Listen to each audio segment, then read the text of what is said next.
17 juin 1816. La frégate La Méduse quitte l'île d'Aix, emportant avec elle 400 âmes vers ce qui deviendra l'un des naufrages les plus terrifiants de l'histoire maritime. Sous le commandement d'un capitaine qui n'avait pas navigué depuis 20 ans, le destin de ces hommes était déjà scellé. Avide de distancer les autres navires, le capitaine Chaumarès ignore les conseils de ses officiers expérimentés. Son orgueil pousse la Méduse toujours plus vite, toujours plus près des côtes africaines et du danger qui les guette. 2 juillet 1816. L'inévitable se produit. La Méduse s'échoue violemment sur le banc d'Arguin, à 60 km des côtes mauritaniennes. Le navire est prisonnier des sables, condamné à être dévoré par la mer. La panique s'empare de l'équipage.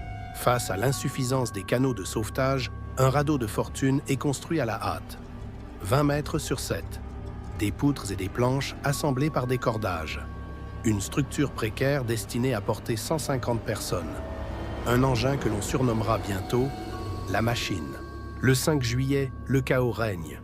Dans la confusion et la terreur, les passagers s'entassent sur le frêle radeau qui s'enfonce sous leur poids.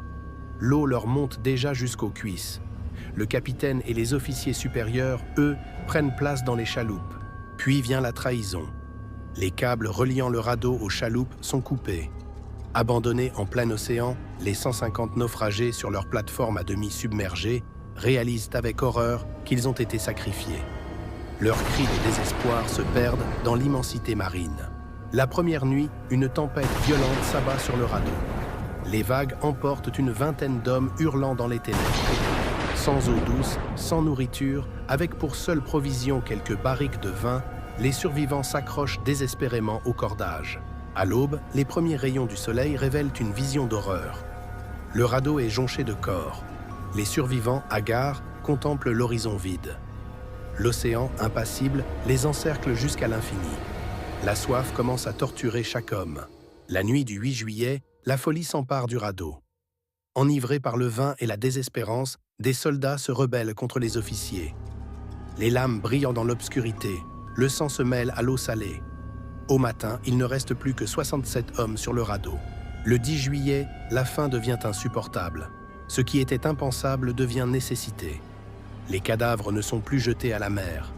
Dans les yeux des survivants brille désormais une lueur primitive, animale.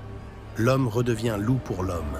Le 17 juillet, au 13e jour de dérive, un point apparaît à l'horizon. Le brick Argus, envoyé non pas pour chercher des survivants, mais pour récupérer l'or resté sur l'épave de la Méduse. Par un hasard miraculeux, il aperçoit le radeau. 15 sur les 147 hommes montés sur le radeau